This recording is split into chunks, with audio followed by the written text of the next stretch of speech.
My husband told me, if you can trust me spending every weekend with my ex-wife, maybe we shouldn't be together. I looked him in the eye and said, you're absolutely right. The next morning, I signed the transfer papers to London. I'd been refusing for him when he texted, what are you doing this weekend? I sent him a cell, from Heathrow Airport. The text message glows on Coulter's phone screen like a neon sign in our dark-in bedroom. Can't wait to see you today, it's been too long. My hands shake as I said, his phone back on the nightstand, exactly where I found IT Daily, his ex-wife, the woman he's been meeting every Sunday for the past 3 months, claiming it's just innocent coffee between old friends, the woman who's apparently counting down hours until he sees my husband again. I slip back under our Egypt cotton sheet pretending to sleep while my mind races. The phone had buzz at 5:47 a.m. Who sends messages early unless they're thinking about someone all night? I forced my breathing to stay steady as Coulter stirs beside me, his hand automatically reaching for his phone like it's life support. The soft glow illuminates his face as he reads the message. I watch through barely open eyes as a smile spreads across his features, the kind of smile I haven't seen directed at anything involving me in months. He types back quickly, his fingers moving with practiced familiarity across the screen. The response is brief, but his expression suggested loaded with meaning. I'm not meant to understand morning beautiful. His voice carries that forced cheerfulness people use when they're hiding something significant. He leaned over to kiss my forehead, and I catch a whiff of the cologne he's already applied at 6 in the morning for Sunday coffee with a friend. I murmur something non-committal and roll over, giving him space to continue whatever performance he's staging through the mirror on our dresser. I watch him select his outfit with the kind of care usually reserved for job interviews or first dates.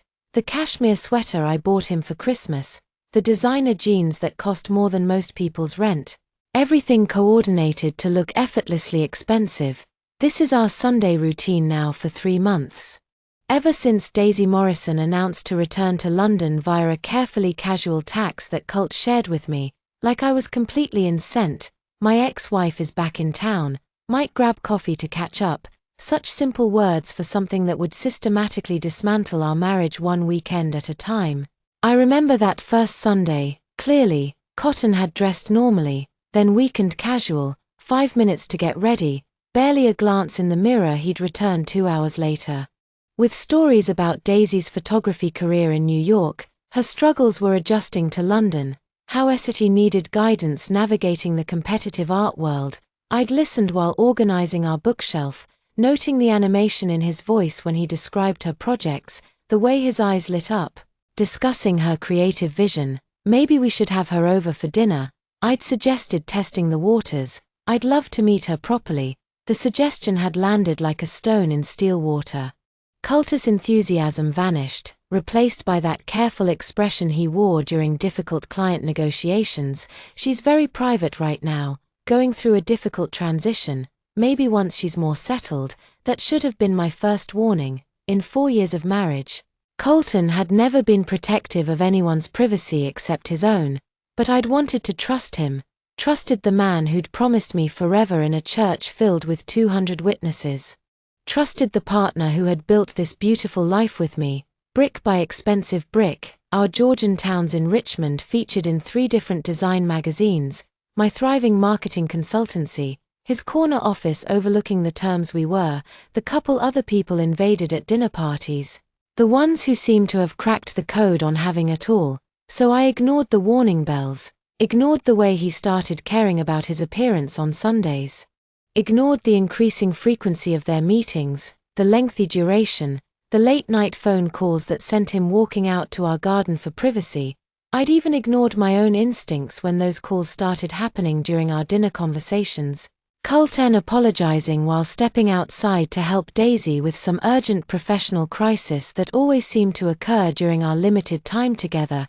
The shower starts running, and I know I have exactly 20 minutes before he emerges fully prepared for another day in his alternate reality. 20 minutes to lie here and pretend I don't know what I know, pretend I haven't seen the credit card charges from expensive restaurants in shortage. Pretend I haven't noticed how our weekend plans always get cancelled for daily emergencies. Pretend I haven't started sleeping in the guest room because listening to his late-night conversations with her makes me feel sick. My phone buzz on my nights and an email from my company's London office marked urgent. The subject line makes my stomach flip. European Division Director, final consideration.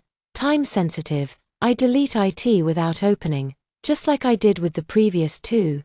Offers £145,000 annually to head their European division. My own team, unlimited creative control, a chance to build something entirely my own, but accepting would mean disrupting our perfect Richard D. life. Abandoning the beautiful existence Cult and I have constructed together, except our life isn't perfect anymore, is IT. It's a carefully maintained illusion, like one of those movie sets that looks real from the front, but reveals itself to be nothing but scaffolding in paint. When viewed from behind, the water stops running. I hear him humming something while he TLS off, actually humming while preparing for his weekly betrayal. The sound makes my chest tight with a combination of fury and heartbreak that I'm becoming too familiar with. I force myself out of bed and down to our kitchen, needing the ritual of making coffee to ground me in something real. The morning light streams through our custom Italian curtains, hitting the marble countertops. We spent months selecting everything in this room speaks of partnership, of shared decisions and combined dreams. They express the machine we bought in Tarkane. The dining table, where we've hosted dozens of dinner parties. The kitchen island, where we've planned vacations and discussed 5-year goals. And imagine the children we'd eventually have. All of IT feels like evidence of a crime, now. Proof of what I'm losing to a woman who wears vintage band t-shirts and makes artistic poverty look effortlessly. Sheikh Kulten appears in the doorway, freshly showered and perfectly groomed. He's wearing that colon again. The expensive one he claimed was a gift from a client, but which I've never seen him wear for any client meeting. His hair is styled with the kind of careful precision usually reserved for board presentations or photo shoots. Coffee smells amazing, he says, kissing my cheek with lips that tastes like the mouthwash he uses before important meetings. You're up early for a Sunday. I want to ask him about the text. Want to demand explanations for the morning routine that become increasingly elaborate. Want to know why his ex-wife is counting down hours until he sees him. Instead, I hand him his coffee in the mug I bought him last Christmas, the one that says world's best husband in elegant script. The irony isn't lost on either of us. Another crisis with Daisy? I asked, keeping my voice carefully neutral. He notes already checking his phone again. Gallery politics. You know how complicated the art world can be. I don't actually, neither does he, as far as I knew, until 3 months ago, when he apparently became an expert in creative industrial navigation. But I not anyway, playing my role in whatever script we're both pretending to follow. He leaves 20 minutes later with a kiss that feels like an apology and a promise to be back by dinner. I watched from our front window as he walks to his car. Noting the spring in his step that used to be reserved for our date nights, the car disappears around the corner, carrying, my husband told, whatever fantasy he's constructed with the woman who used to share his name. I'm still standing at the window when my phone buzzed again. Another email from London, this time. I don't delete IT immediately. Instead, I stare at the subject line and wonder what would happen if I finally said yes to the life that's been waiting for me. While I've been busy trying to save the one that's already over, the London email sits in my phone unopened but impossible to ignore. I pour myself another cup of coffee and settle our kitchen island, letting the silence of our empty house wrap around me like a blanket I don't want but need. 2 weeks pass before I noticed the changes in Cult on Sunday preparations. IT starts with the clone, not his usual weak descent, but something deeper, more expensive. The kind he wore on our first anniversary dinner at that restaurant in Mayfair, where we couldn't afford the wine but ordered IT anyway. I'm organizing our walk-in closet when I spot the Air Mass shirt missing from its usual place. The navy one with the subbed pattern that I spent 3 weeks worth of grocery money on for our anniversary. It's Tuesday, and Cultus at the office wearing his standard corporate uniform, which means that shirt went somewhere else entirely. Sunday morning confirms my suspicion. He emerges from our bathroom wearing IT paired with dark jeans that probably cost more than our monthly electric bill. The casual elegance of someone dressing to impress while pretending not to care. Nice shirt, I comment, folding his weekend clothes into neat piles. Special occasion. His fingers pause on his watch clasp. Just coffee with Daisy. You know how image-conscious the art world can be, right? Because obviously his ex-wife's professional network requires him to dress like he's attending a gallery opening. Rather than grabbing a quick coffee between old friends, I watch him spend 25 minutes on his hair using products I've never seen him touched before. When he catches me observing his reflection in the bathroom mirror, he offers a sheepish grin. Important networking, he explains. As if styling his hair like a magazine model is standard procedure for maintaining professional relationships, must be some important networking, I say, attempting lightness while something cold settles in my stomach. All this preparation for Daisy, the transformation is immediate. His face hardens, shoulder squaring like he's preparing for battle. Don't be ridiculous. Page adults can be friends with their access without it meaning anything. The word ridiculous hits me wrong. 4 years of marriage and he's never called my concerns ridiculous before. Misguided maybe, overthinking certainly, but never ridiculous like I'm some jealous teenager imagining problems that don't exist. I didn't say it meant anything. I reply carefully, just noticed you're dressing up more than usual. He softens slightly, but the damage is done. That word hangs between us, like smoke from a fire we're both pretending not to smell. Monday brings lunch with Sarah at our usual spot. A cafe enrichment that serves overpriced salads to women who lunch professionally. I need someone to tell me I'm overthinking, that marriages go through phases, that everything will return to normal once Daisy settles into her London life and stops requiring my husband's constant guidance. Instead, Sarah delivers a lecture about trust and emotional maturity while picking at her king boo. You're being insecure, she says, staring her oat milk lotter. With the kind of confidence people have when they've never experienced real betrayal, it's actually beautiful that they can maintain a friendship. Shows real emotional evolution. Beautiful. That's the word they chooses while I describe watching my husband transform into someone I don't recognize every Sunday morning. But don't you think it's a bit much every weekend? 4 hours at a time. Siri's smile carries that particular condescent reserved for women who think they figured out the secret to successful relationships. Paige, sweetie, if you can't trust your husband to have coffee with an old friend, maybe the problem isn't him. I leave feeling worse than when I arrived. Sar's words echoing in my head while I drive home through Richmond tree-lined streets. Maybe I am being insecure. Maybe this is what mature relationships look like, trusting your partner completely. Even when every instinct screams that something's wrong. Tuesday's business meeting with James provides a different perspective entirely. We've been partners for 5 years building our marketing consultancy from nothing into something respectable. James knows me well enough to read the tension in my shoulders. The distraction in my responses to client updates. Everything all right at home? He asks. While we review quarterly projections, I find myself describing cult on Sunday routine. The increasing frequency of meetings, the elaborate preparation for casual coffee dates.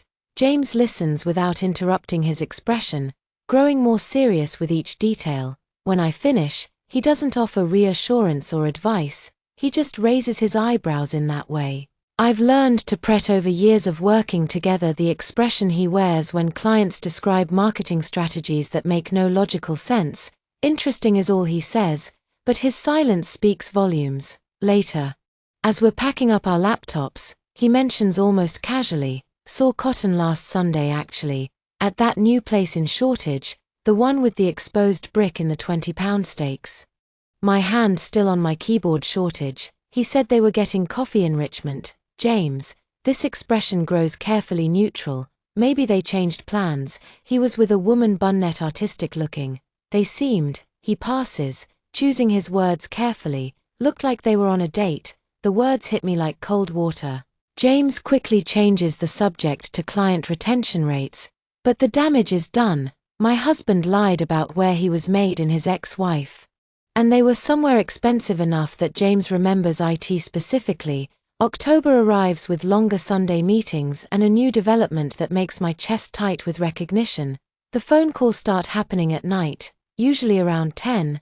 When we're settling in to watch television or read Coulter's phone buzz, he glances at IT and his entire demeanor shifts. Sorry, it's Daisy client emergency. He steps out to our garden, leaving me alone with the muted television and the sound of his animated conversation drifting through the French doors. I can't make out words, but his tone is different. During these calls, warmer, more engaged than I've heard him sounding months. The conversations stretch longer. Each week, 20 minutes becomes 30 then 45. I find myself timing them, lying in bed, listening to the rise and fall of his voice while he places our garden path. He laughed during these calls. Genuine, delighted laughter that makes me realize I can't remember the last time he laughed like that with me. When he returns to our bedroom, he is always apologetic, but vague, about the emergencies requiring such length, thy discussions, gallery politics, client negotiations, industry connections. Daisy apparently needs guidance navigating London's competitive art scene. And my husband has somehow become an expert in creative industry management despite never showing interest in art beyond what looks impressive on our walls. What kind of client problems require midnight consultations? I ask, one night after he spent an hour outside talking her through some undefined crisis. He slips back under our covers phone, finally silent on his nightstand. You know how creative types are, everything's urgent and emotional. So you just need someone who understands the business side, right? Because the woman who built a successful photography career in New York, one of the world's most competitive markets, suddenly needs my husband's guidance, handling basic professional situations. The phone never seems to sleep anymore. IT buzz during our dinner conversations, interrupting movies we're watching together, lighting up the dark bedroom at all hours with messages from D when I ask about the constant contact cult.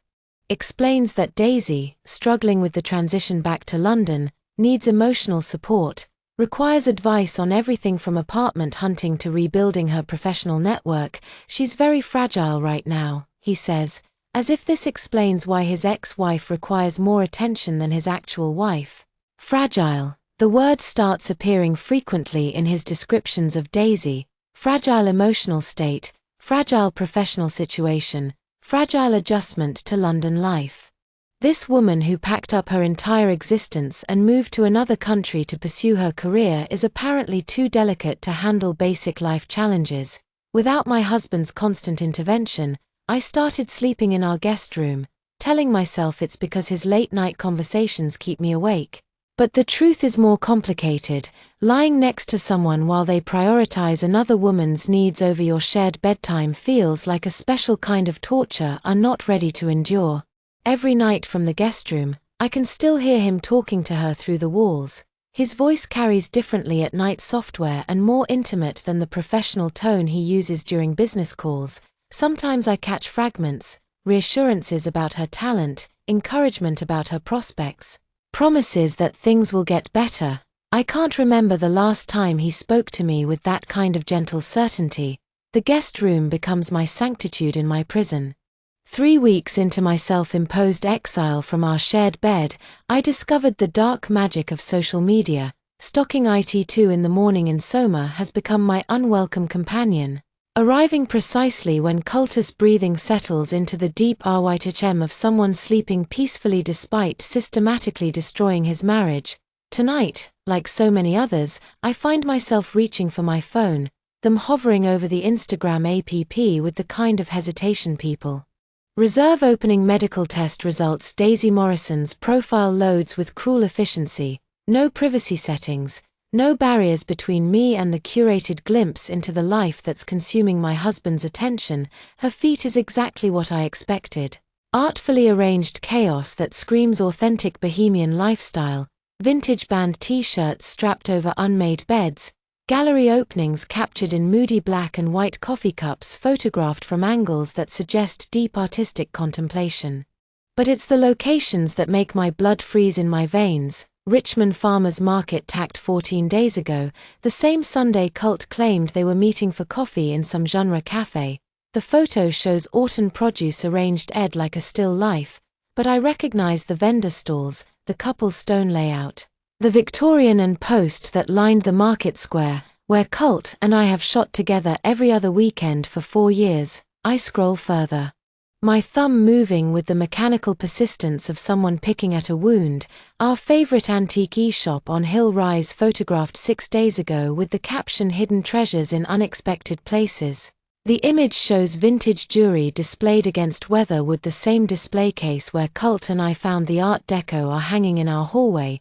He's not just meeting my husband, she's turning my life, documenting places that belong to us. Locations that hold our shared memories and inside jokes. Each photo feels like evidence of territorial conquest, a systematic claiming of spaces. I thought we're ours alone. The worst part is how beautiful her photography is. Each image is composed with professional skill, transforming Monday locations into something that looks worthy of gallery walls. SHE has an eye for finding poetry in places I've always considered simply functional. Seeing my life through her artistic lens makes me feel ordinary by comparison, like I've been living in black and white while he sees everything in vivid color.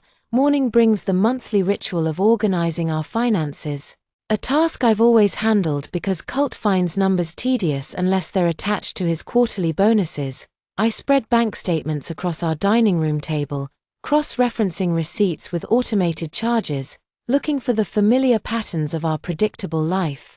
Instead, I find evidence of someone else's existence thread through our accounts, like foreign DNA. Lubna Arden in shortage, £180 for dinner on a Sunday when Cult told me they grabbed sandwiches at a local cafe.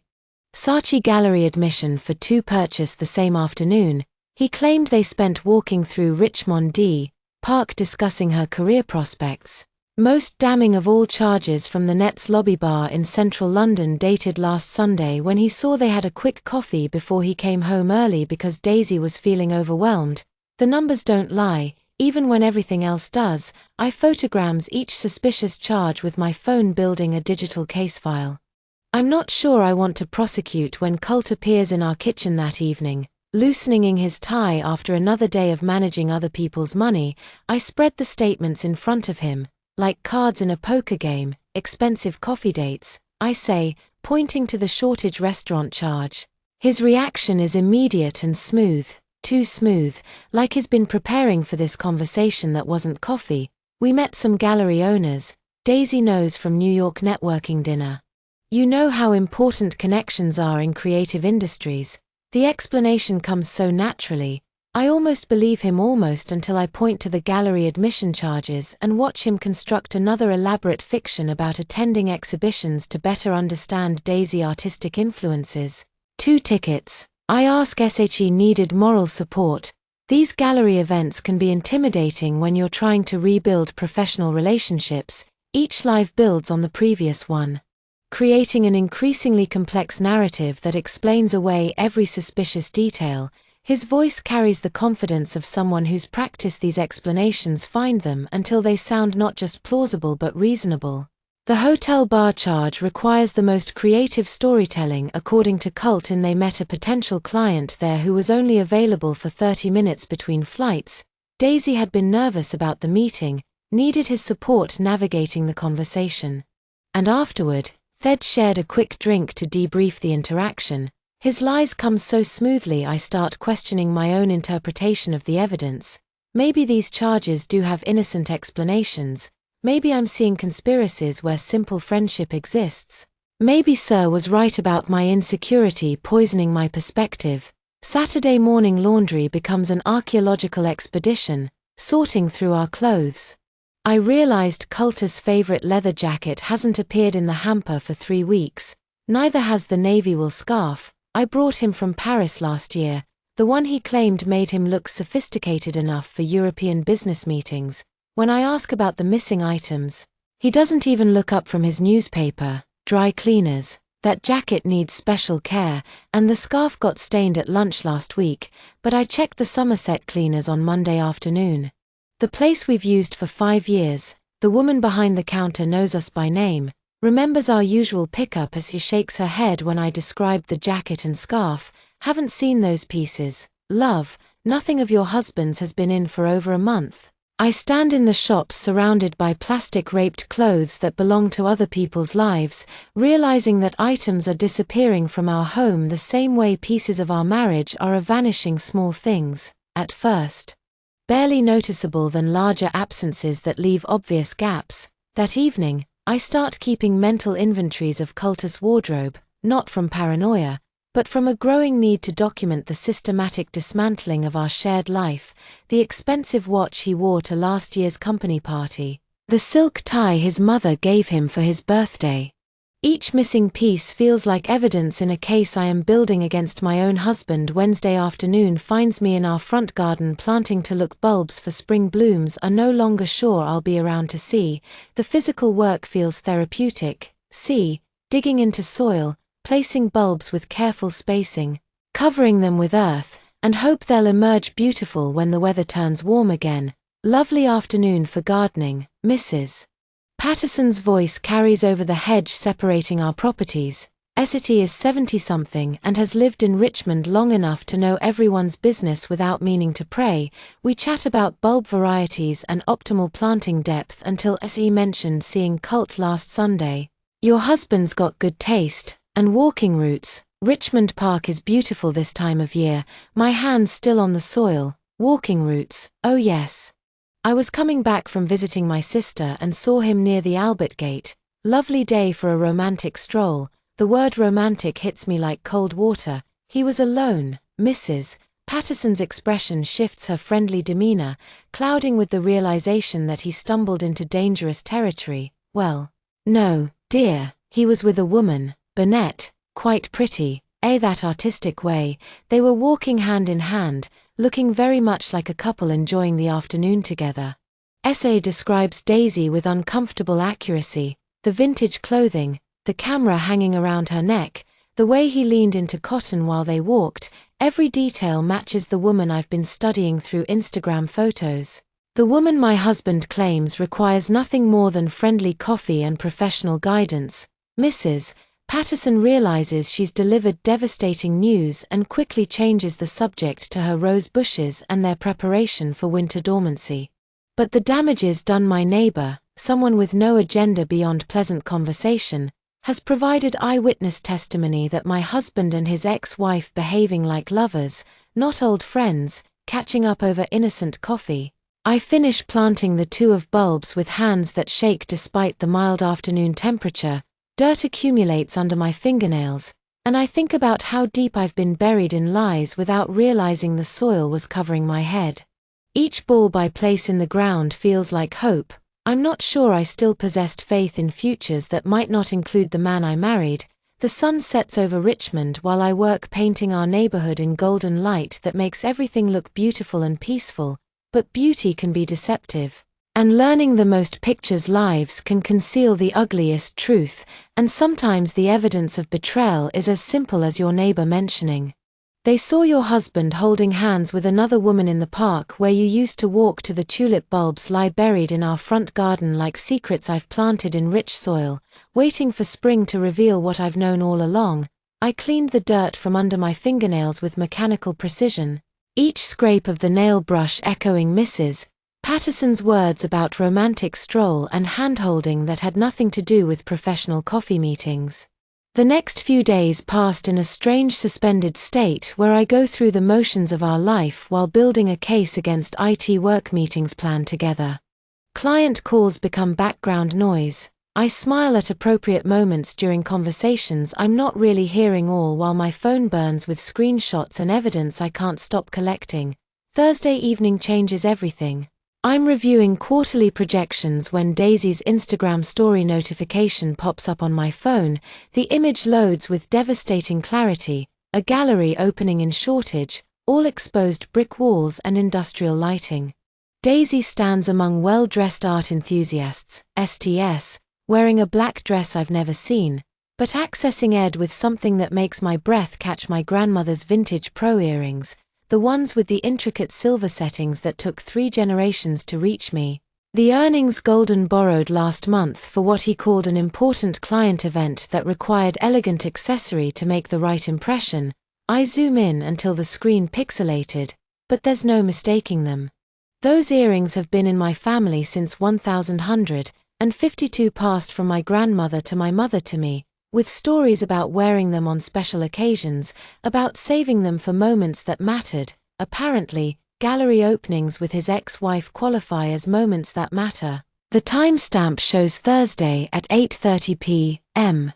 Last Thursday, when Colton claimed he was working late on earned budgets, when I ate dinner alone and went to bed early because he tested that the numbers were taking longer than expected while I was falling asleep in our guest room.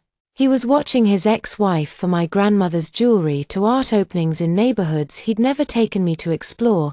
I screenshot everything with shaking fingers, adding IT to the growing folder of evidence we've labeled documentation. Because calling IT what IT really is feels too devastating to acknowledge. The photo joins bank statements, Instagram posts, and timeline discrepancies in a digital archive of betrayal that grows heavier each day. By Friday morning, the earrings are back in my jewelry box, nestled in their usual Velveeta compartment like they never left, but touching them feels different now, contaminated by the knowledge of where they've been, whose skin they've touched. What moments we've witnessed that had nothing to do with our marriage. Friday afternoon delivers an unexpected lifeline disguised as a phone call. My boss's voice carries excitement that cuts through the fog of domestic surveillance. I've been living in Page. I need you to consider something extraordinary. We're not just talking about a transfer anymore. We want you to launch our entire European division, your own team, unlimited creative control, complete authority over strategy and implementation. The salary figure makes me sit down £160,000 annually, plus relocation assistance, plus equity options that could triple my earnings within 2 years. It's the kind of opportunity people build entire careers hoping to encounter, handed to me precisely when I need an escape out from the life I've been desperately trying to save. I know you've declined. Before he continues. But this role was designed specifically for your skill set.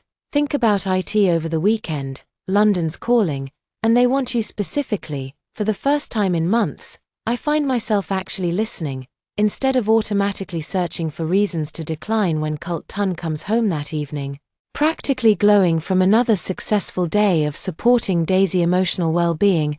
I don't mention the call. The silence feels intentional, powerful. My first real secret in 4 years of marriage, built on supposed transparency. He moves through our kitchen preparing dinner while describing Daisy's latest breakthrough in processing her London transition. His voice carries the animation of someone genuinely invested in another person's success. The kind of enthusiasm he used to reserve for my professional victories. I watch him dice vegetables with practice efficiency, noting how his face lights up when he talks about her progress, her insights, her growing confidence in navigating London's arts scene. When he asks about my day, his attention feels perfunctory, going through the motions of spousal interest, while his real emotional investment lies elsewhere. October 15 arrives grey and bitter, matching the weather to the significance. And the only one who remembers our 4th wedding anniversary, the date we promised each other forever. In front of 200 guests who probably assumed we'd figured out something the rest of them hadn't, I wake up alone in the guest room, having spent another night listening to cultist mumbled phone conversations through the walls. No flowers, wait on the kitchen counter. No card sits prop against the coffee maker. No acknowledged that this state holds any meaning beyond being another Sunday, in his carefully structured routine of emotional infidelity. Cotton emerges from our bedroom already dressed for another day with Daisy during the water I gave him for our first anniversary and the colony that's become Sony moos with betrayal.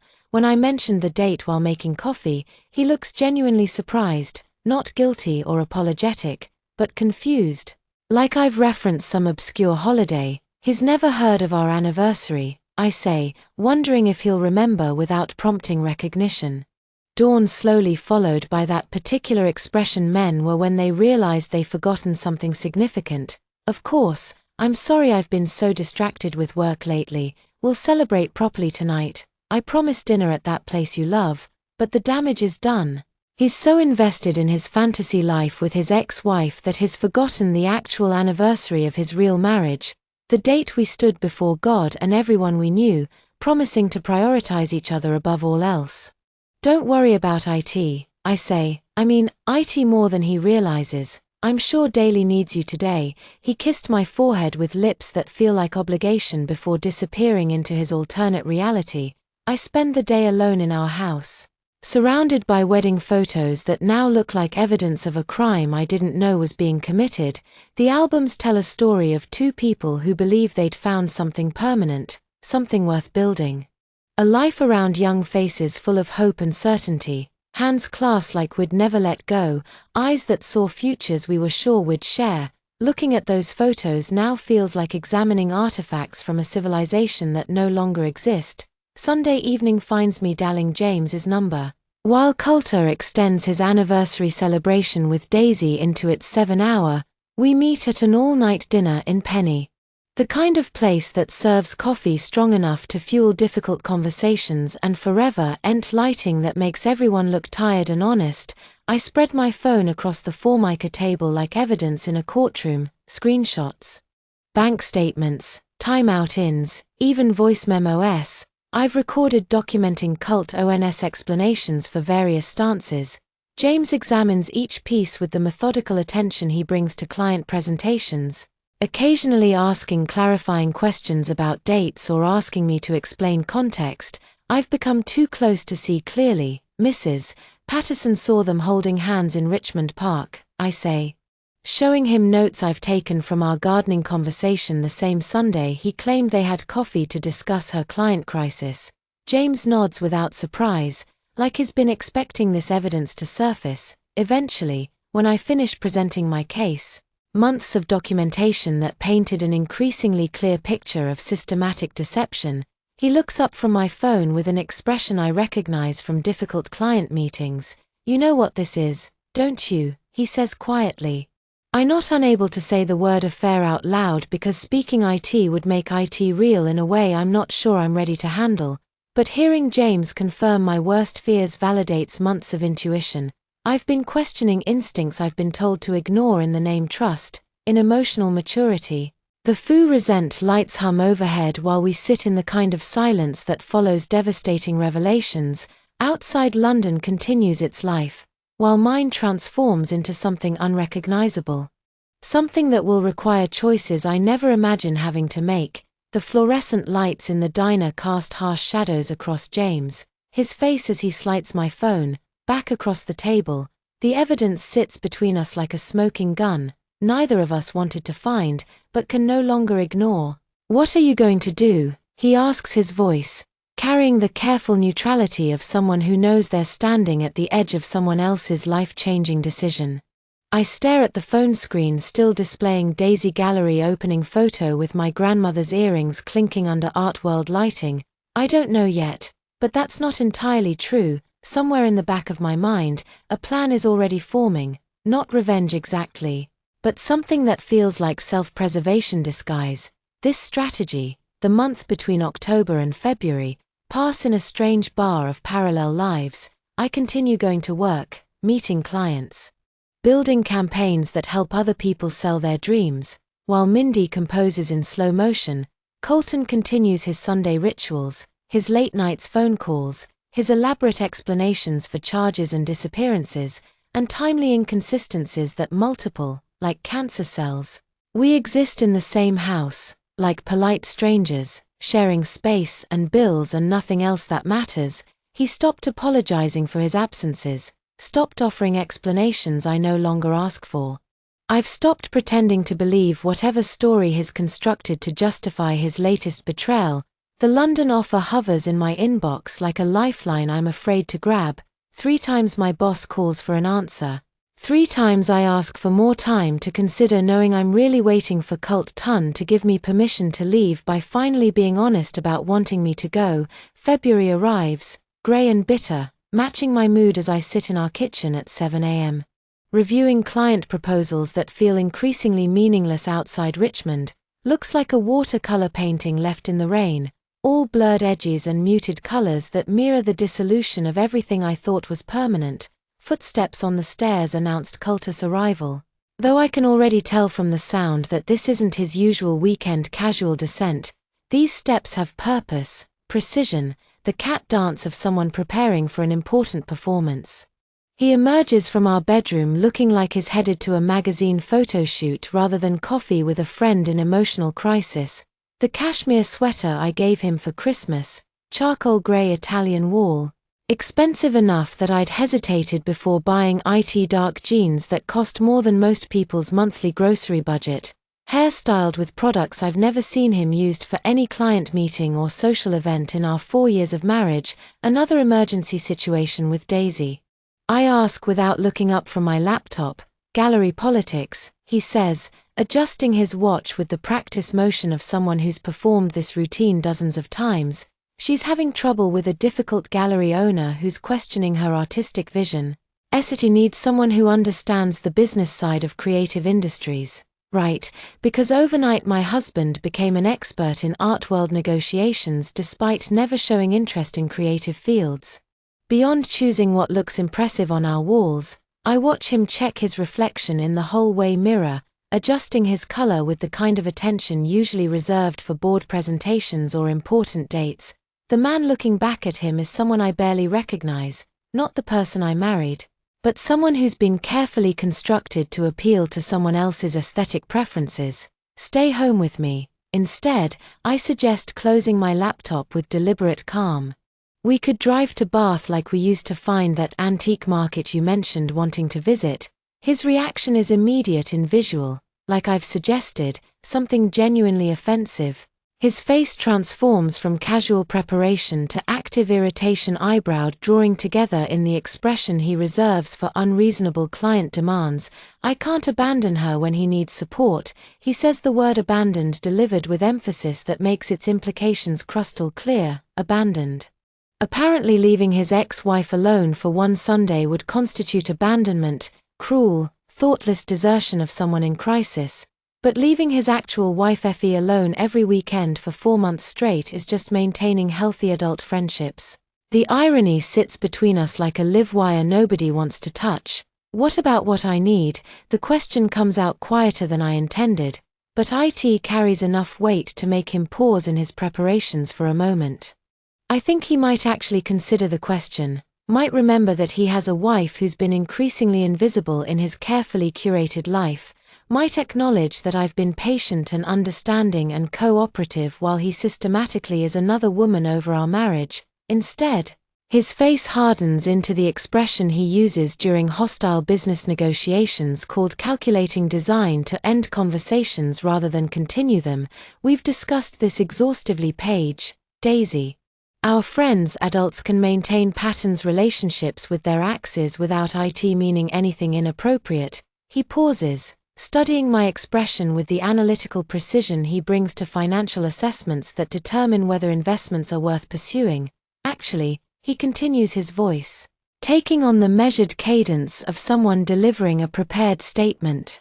If you can't trust me spending every weekend with my ex-wife, maybe we shouldn't be together at all. The silence that follows feels infinite, like the moment between lightning and thunder, when the whole world holds its breath. I can hear our neighbor's dog barking at something only I can see.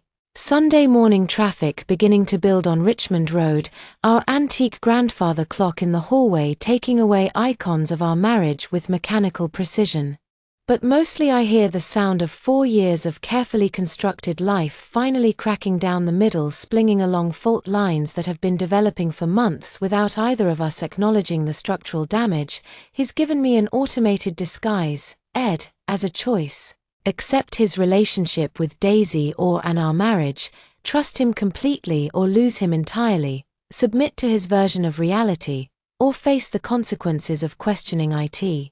What he doesn't realize is that he's also given me permission to end this charade with my dignity intact. I looked him directly in the eyes, seen clearly for the first time in months. The man standing in our hallway wearing cloth, I bought him Colwan. He saves for another woman styling his hair for someone who isn't his wife. This isn't my husband anymore, this is someone wearing my husband's face, living in my house. Spending my emotional energy while giving his authentic self to someone else entirely. You're absolutely right, I say, my voice, carrying a calm that surprises us both. His face goes through fascinating changes, confusion first, like a computer processing conflicting information, the alarm. As he realizes this wasn't the script he'd written in his head, he'd expected tears, accusations, maybe even a dramatic scene he could later describe to Daisy as evidence of my emotional instability. And his justified need for support from someone who understands him better. What he hadn't expected was agreement, calm, rational, immediate agreement that his automation makes perfect sense. Wait, he says, his confident negotiation stance faltering. That's not, we should talk about this. But I mean every word with surgical precision. I'm done with the entire elaborate performance of pretending our marriage can survive someone who's already emotionally divorced himself from it. Done pretending that love means accepting lies as truth, that trust means ignoring evidence, that commitment means tolerating systematic betrayal. Disguise Ed as ship.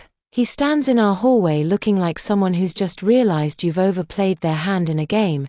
They thought they controlled the automation that was supposed to silence.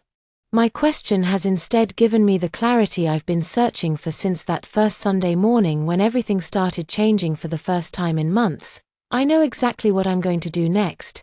Colt stands frozen in our hallway, his carefully styled hair and expensive colognes suddenly looking like costume pieces from a play that ended mid-performance. The confidence he'd worn like armor while delivering his automation has evaporated, leaving behind someone who looks genuinely confused about how his power play has backfired so spectacularly. We should talk about this, he says again, his voice carrying a note of panic that wasn't there 5 minutes ago. We just did, I reply, gathering my laptop and client files with the calm efficiency of someone who's finally stopped fighting against the inevitable. You were very clear about your priorities. He follows me upstairs, his footsteps quick and uncertain behind me. I can feel him watching as I move around our bedroom, our former bedroom, collecting the work materials I'll need for what's about to become the most important Sunday of my professional life. Wait, I didn't mean we should actually separate. I was just trying to explain how important it is for you to trust me. Trust, the word that's been weaponized against me for months, used to make me question my instincts and ignore obvious evidence. Now it sounds hollow, meaningless. Like calling rain dry or darkness bright. I do trust you, I say, pulling my laptop charger from the wall outlet. I trust you to prioritize daily over everything else. I trust you to lie about where you go in, what you do. I trust you to forget our anniversary while remembering every detail of her gallery openings. He opens his mouth to protest, but I continue before he can construct another elaborate fiction. Most importantly, I trust that you know exactly what you said downstairs. If I can't accept your relationship with your ex-wife, we shouldn't be together, so we won't be. I leave him standing in our bedroom doorway and head to my home office, the room that's about to become my war room for executing the most important strategic decision of my life. The London email sits in my inbox like a door I've been afraid to open, afraid of what might lie beyond the familiar confines of Richmond and routine and marriage that felt safe even while I was citing me. But safety is an illusion when you're drowning slowly, and I've been underwater for so long, I'd forgotten what breathing feels like. My fingers hover over the keyboard for only a moment before muscle memory takes over, typing words that feel like they're coming from some stronger, clear version of myself I haven't met in years. Subject London Division Director position acceptance. I'm ready to accept the role. When can we discuss transition logistics and start dates? Thank you for your patience with my decision-making process. I'm excited about this opportunity. I hit send before I can second-guess myself, before the part of my brain that's been trained to prioritize other people's comfort over my own advancement can interfere with this moment of perfect clarity. The response comes faster than I expected, within 4 hours, even on a Sunday evening when most executives are home with their families. Brilliant news. Can you start in 3 weeks? We'll handle all relocation logistics, including temporary housing and permanent flat hunting assistance. Welcome to the London team. We've been hoping you'd say yes. 3 weeks, 21 days, to dismantle a life I've spent 4 years building and reconstructed in a city where nobody knows my history, where I can be someone other than the wife who wasn't enough to keep her husband's attention. Downstairs, I can hear Cotton on the phone. probably calling Daisy to describe his domestic crisis and seek comfort from the woman who's apparently better equipped to understand his emotional needs than his actual wife. The conversation lasts over an hour, his voice carrying the same animated tone that used to be reserved for discussions about our future. Monday morning arrives with the predictable sound of Colt attempting damage control. His footsteps on the stairs are heavier than usual, weighed down by the kind of regret that only surfaces after consequences become visible. He appears in our kitchen wearing that particular expression men get when they realized you've overplayed their hand. Sheep is shed, but defensive, sorry, but not really like someone who's been caught cheating at cards, but wants to argue about the rules rather than acknowledge their behavior about yesterday. He begins adjusting his cuffs, inks with nervous precision. I think we both said things we didn't mean. Heat of the moment, you know, we've been under a lot of stress lately. I look up from my coffee, genuinely curious about his revisionist interpretation of events. Stress as if external circumstances forced him to prioritize his ex-wife over our marriage, as if spending every weekend with another woman with something that happened to him, rather than something chose repeatedly. Which part I ask, my voice carrying the calm interest of someone observing a fascinating psychological experiment, the part where I agreed with your assessment of our relationship, or the part where I accepted that we shouldn't be together. He runs his hand through his hair, the same gesture he makes during difficult client presentations when the numbers don't support the narrative he's trying to sell. You know what I meant, Paige, you were being. He stops himself before finishing that sentence, probably remembering how well calling me ridiculous worked out yesterday. I was being what? Cotton, emotional, reactive. This whole thing with Daisy has you seeing problems that don't exist. The Daisy is breathtaking. 4 months of systematic deception, forgotten anniversary, missing jewelry, and financial infidelity, and I'm the one creating problems by noticing them. I sign the transfer papers, I say, simply watching his face process the information. Like a computer running too many programs simultaneously, the kitchen goes completely silent, except for our space machines. Gentle hum and the sound of Coulter's carefully constructed world beginning to crumble. What transfer papers? London, the director position. I've been offered 3 times, the one worth nearly double my current salary. I start in 3 weeks. His coffee cup hits the marble counter with a sharp crack, sending brown liquid across the surface in patterns that look like abstract art. He stares at me like I've announced plans to join a space mission or become a professional acrobat. Something so foreign, his understanding of who I am, that his brain CP processed the information. You can't be serious, we never discuss this. You can't just make unilateral decisions about our future. The hypocrisy why is so perfect. I almost laugh. The same man who's been making unilateral decisions about our weekends for months, who's been conducting a relationship with his ex-wife without consulting me about the impact on our marriage, is suddenly concerned about collaboration decision-making. Actually, I reply, wiping up the spilled coffee with paper towels that somehow feel a symbolic of cleaning up messes that weren't originally mine, especially when you've made it clear that our future isn't really a priority. That's not fair. You know how important you are to me, do I? Because from where I'm sitting, it looks like Daisy's career concerns, Daisy emotional needs and Daisy social calendar, all have been significantly more important than anything involving your actual wife. He starts to protest, but I continue before he can launch into another elaborate explanation about the innocence of professional friendships and the maturity of maintaining relationships with exposes. The house goes on the market Friday, I add, because there is no point in drawing out revelations that will be devastating regardless of timing.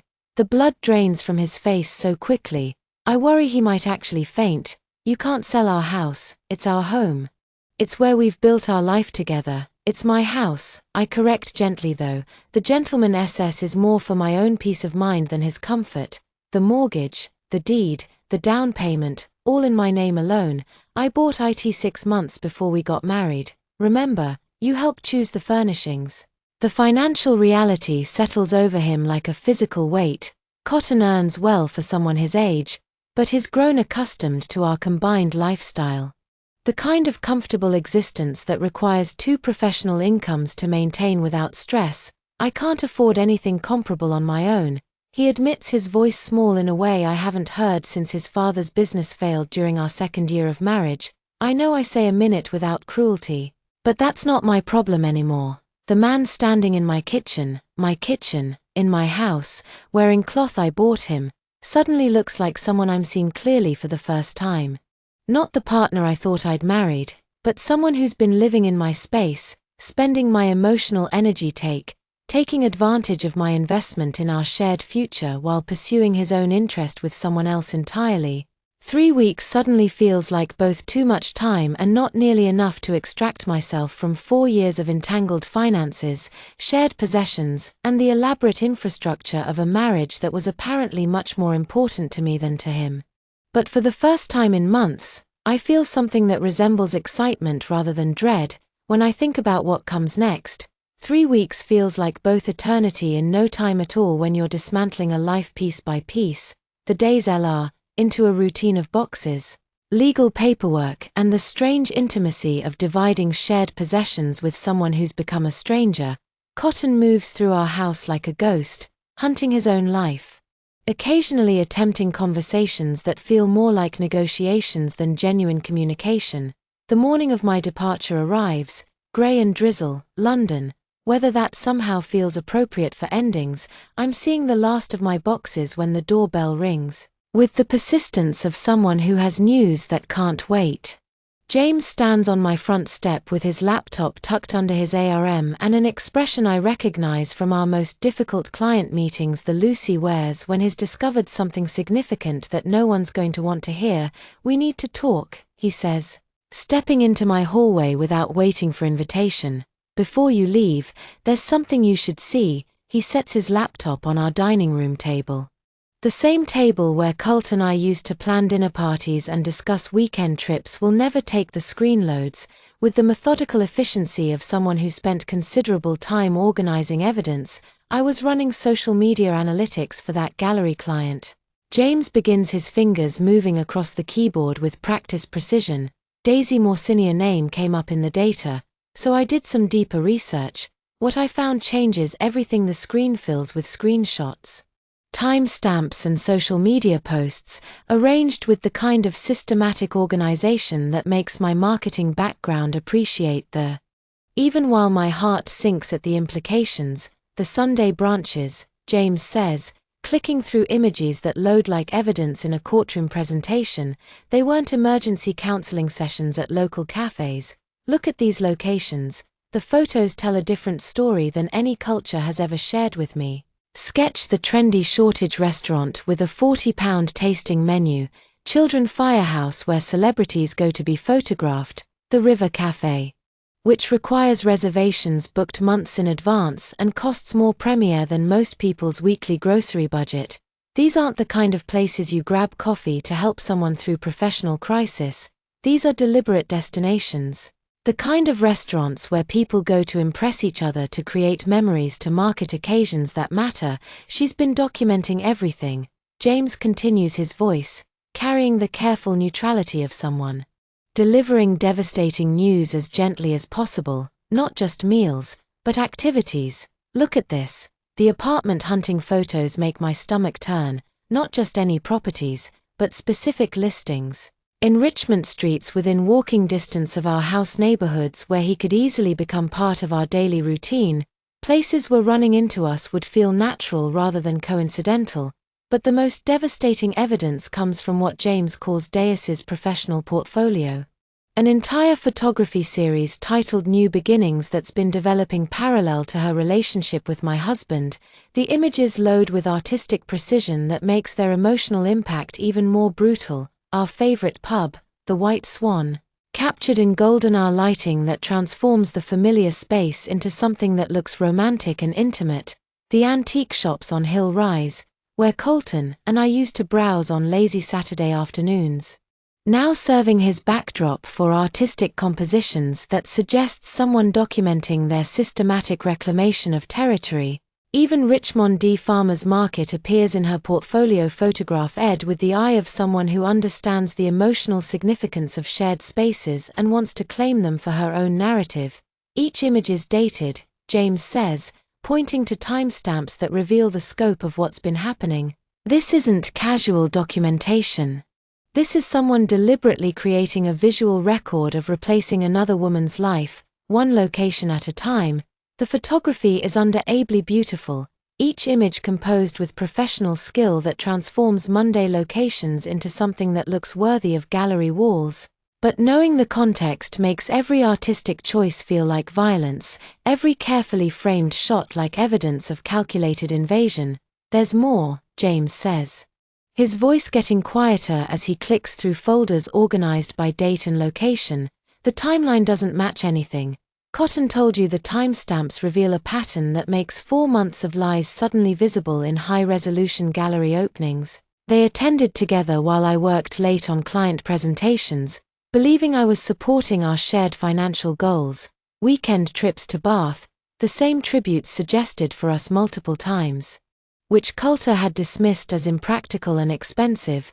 The evidence spends months revealing not just infidelity, but an Labour campaign of manipulation that makes my previous understanding of our situation seem naive by comparison. While Cotton was telling me about Daisy Fragile, Itty, and professional struggles, SHE was documenting their romance like a victory lap, creating permanent records of moments that were supposed to be healing conversations between old friends. She's been planning this whole thing, I say, scrolling through images that show increasing intimacy and confidence. This wasn't accidental emotional reconnect Ion, this was systematic James Knotts closing the laptop with the finality of someone who's finished presenting a case they wish they didn't have to make. I'm sorry, Paige, I know this makes everything worse, but he's wrong. Seeing the evidence doesn't make everything worse, it makes everything clear. For months I've been questioning my instincts, wondering if I was overreacting to innocent friendship. Letting serious lectures about trust and maturity convinced me that my concerns were signs of personal inadequacy rather than accurate readings of genuine threats. Now I understand that my instincts weren't just correct, they were conservative. The situation was worse than I imagined, more calculated and deliberate than my worst suspicions had suggested. 2 hours later, I'm standing in the departure Lang Heathrow, surrounded by the carefully packed remnants of my Richmond life. The morning's revelations feel like final pieces of a puzzle I didn't realize I'd been solving, completing a picture that explains not just what happened, but why every attempt to fix our marriage had been doomed from the start. You can't repair something when one person is systematically dismantling IT while pretending to help with maintenance. My phone buzz with a from Cotton. What are you doing this weekend? The question carries assumptions that would have been accurate a week ago, but I'm sitting in some jury temporary accommodation, regretting my hasty decision, reconsidering the dramatic step of leaving our life together. That the reality of London would feel overwhelming compared to the comfort of Richmond routine, even if that routine had become poisonous. Instead, I look around the departure lounge filled with people heading toward new adventures, new possibilities, new versions of themselves they haven't met yet for the first time in months. I feel something that resembles excitement rather than dread. When I think about what comes next, I take a self-fi against the backdrop of departure boards displaying destinations that sounds like freedom: Paris, Amsterdam, Rome, and at the top of the list, London. My boarding pass is visible in frame, genuine smile, replacing months of forced cheerfulness that full. Everyone except myself starting my new life, I type, adding the photo before hitting send. The response comes immediately. Wait, are actually leaving. Come home, we can work this out. But I'm already boarding phone switching to airplane mode. As London, my London waits ahead behind me. Richmond shrinks to the size of a problem I used to have while ahead lies the city where nobody knows my history, where I can be someone other than the wife who wasn't enough to keep her husband's attention. The plane lifts off, carrying me away from 4 years of carefully constructed lies and toward 3 weeks of evidence that finally makes sense of everything that never made sense before. The plane touches down at Heathrow with the gentle bump of new beginnings, meeting solid ground through the small over window. London spreads out beneath grey skies that somehow look more promising than Richmond's familiar sunshine ever did. I'm 32 years old, carrying 2 suitcases and a laptop bag that contains everything I need to build a life that belongs entirely to me. The flat in Shortage exceeds every expectation. My company's relocation had set exposed brick walls that have witnessed decades of London stories.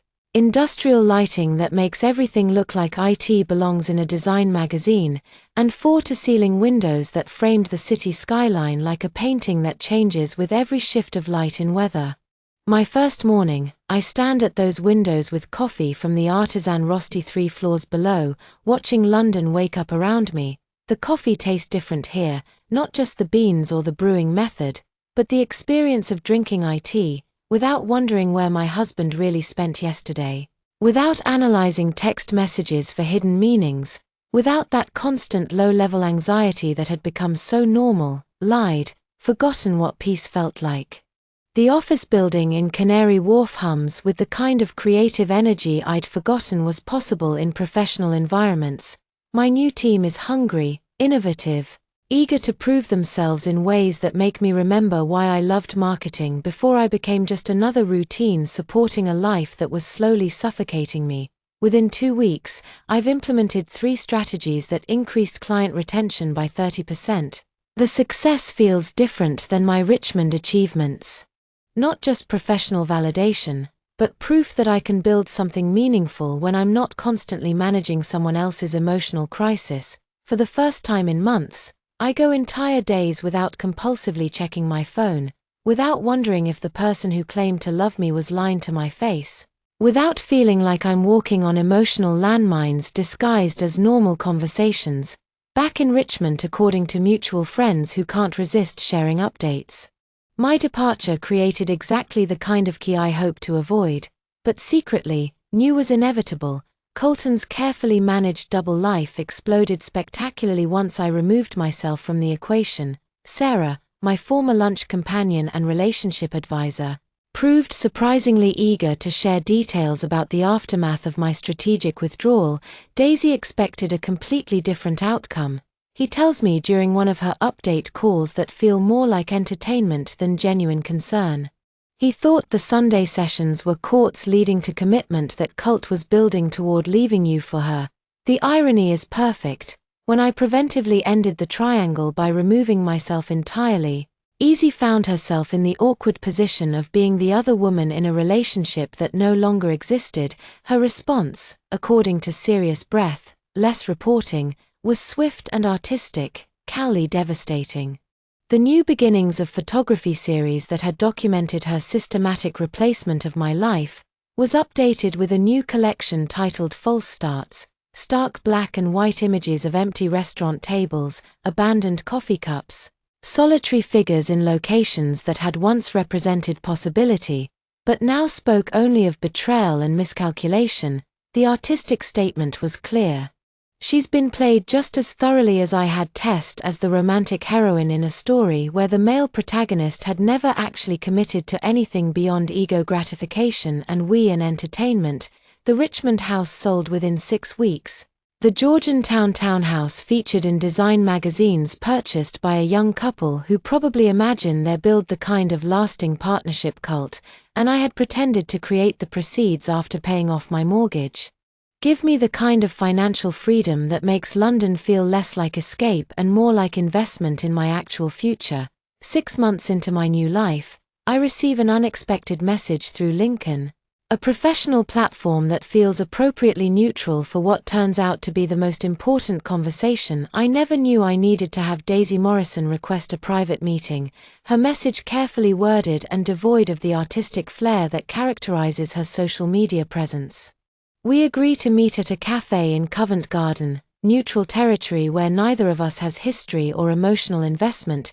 City looks smaller than I imagined, more fragile than the confident bohemian goddess deconstructed in my mind. During months of social media surveillance, the exhaustion in her eyes speaks to the specific kind of wearing that comes from realizing you've been cast as the villain in someone else's story. Without understanding the script, I wanted to apologize. She says without preamble, her hands wrapped around a coffee cup like it's anchoring her to the conversation, for everything. For believing things that weren't true, for participating in something that hurt you. for not asking the right questions as he pauses. Staring into her cup like it contains answers to questions, she still learning to ask. Colton told me her marriage was essentially over. She continues, her voice getting smaller with each word, that you are just going through the motions until it was convenient to divorce, that you'd grown apart and were staying together for financial reasons. The audacity is breathtaking, but I find myself feeling something unexpected, pity rather than anger. And you believed him. I wanted to, she admits, with the kind of honesty that only comes after consequences. Make denial impossible. It made everything easier to justify. The restaurant dates, the photography project, the apartment hunting in your neighborhood. If your marriage was already dead, then I wasn't really destroying anything.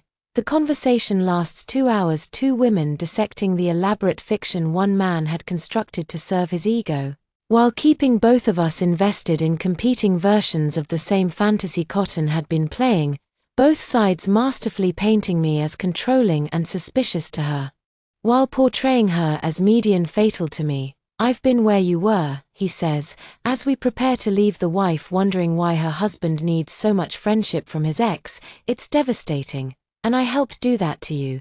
As our conversation ends, Essie delivers the perfect quote to what I'm finally comfortable calling my revenge story. The revenge implies more active malice than what actually happened. He's completely alone now, he says, gathering her vintage leather jacket with movements that suggest someone who's learned to carry disappointment with artistic grace. The household is renting some jewelry flat in Class M, spending weekends watching Netflix instead of curating relationships with women who don't really know him. The irony is so perfect that feels scripted. Colt, who'd been so desperate for female attention that he'd maintained relationships with both his wife and ex-wife, Sim Multi-Usden, now has neither.